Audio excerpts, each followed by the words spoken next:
Just want to let you lot know that if you're watching this clip on the Fozcast YouTube channel, the full episode is now available to watch exclusively on Spotify, and it's free. Come on.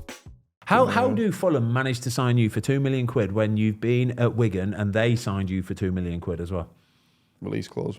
So basically, which it's really horrible on Wigan, but we got them new owners signed. I was supposed to leave in January, but didn't happen.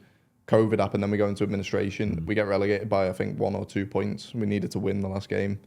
And the clause in my contract was like a big wage cut at Wigan.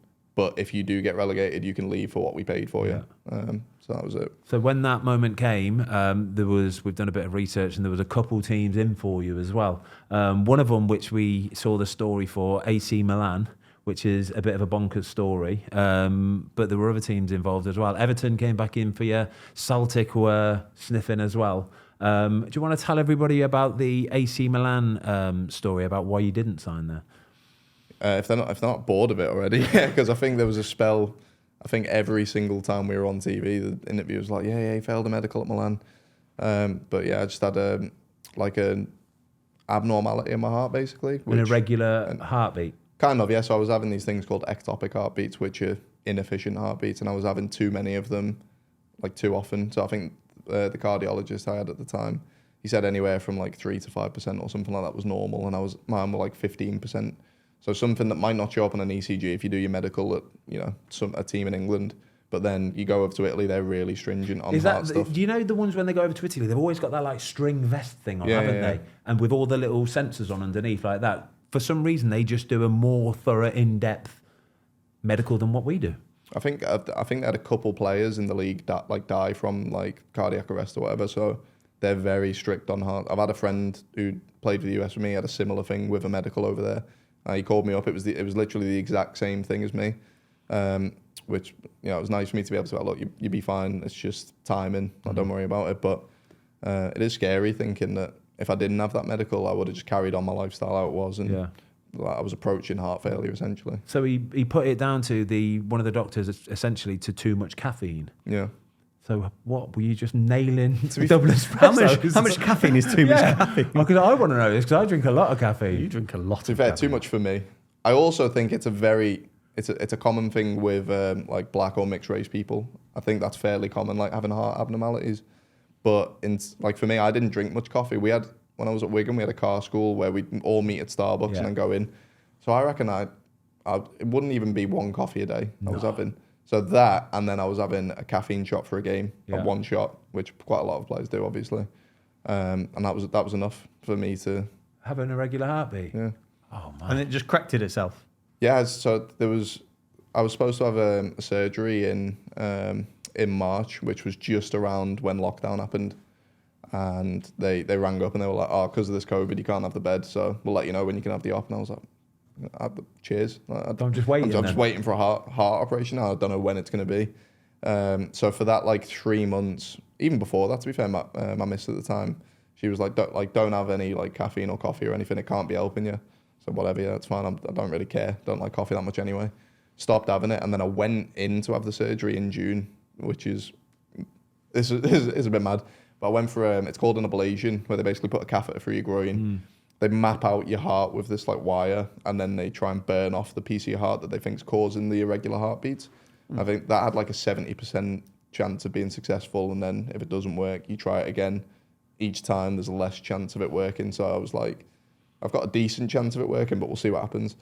And you're awake for this op. So I've gone in, I've got the catheter in, I can see them like with an X-ray, like mapping my heart, I can see my heartbeat.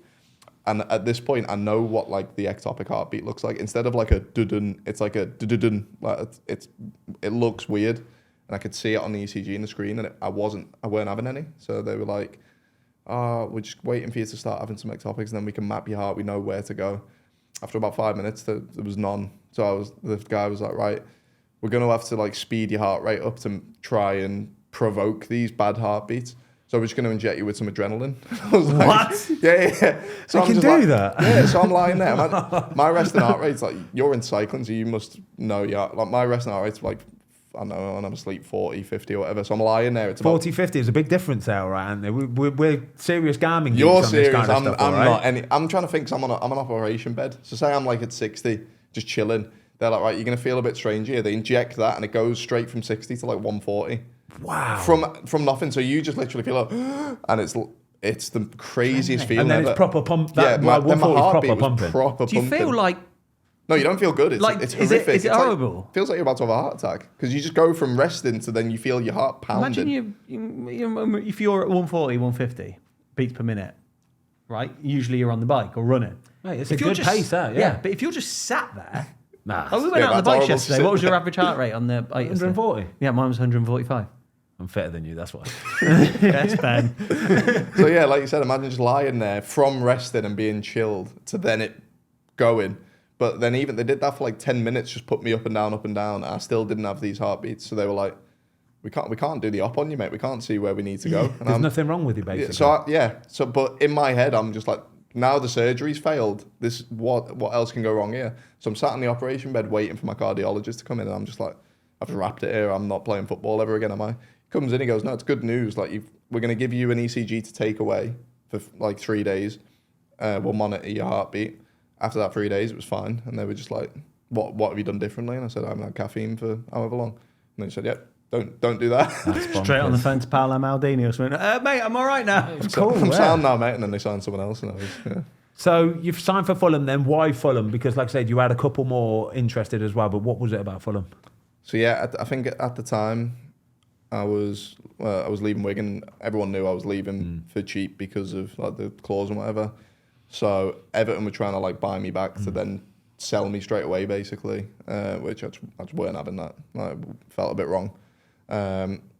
Newcastle, Steve Bruce rang me and was like, look, we'd like to do it. And obviously that's a massive club. I was like, I'm interested, but that didn't really feel quite right. Sheffield United, I went and met Chris Wilder. Yeah. That seemed like a good fit. It seemed like that was where I was going to be going. And then got a phone call off Scotty P, who was gaffer at the time, and he was just like, well, mate, we've played against you a couple of times this season, and like I've loved you as a player since then. Even in January when I was supposed to be on Milan, he was like, I was interested in you then, but we couldn't have done it then. I really see you being like a big player for us. It just like convinced me that it sounded like it was the right team for me. Obviously playing against them, I knew they were a joke how they played in the Champs. So I thought in the Prem they're going to be decent. They had a good squad. And also Tim Ream, who was with me in the national team. I remember I rang him after I spoke to Scotty and I was like, what do you think of this? Do you think I fit in? Obviously Joe Bryan's here. He's kind of the hero of the playoffs. Yeah. Do you think I can get in over him? Things like that. What's it like to live? Where do you live? He's happy. And he just said all the right things. And I was like, yeah, it feels right. Tim Ream came on trial at West Brom.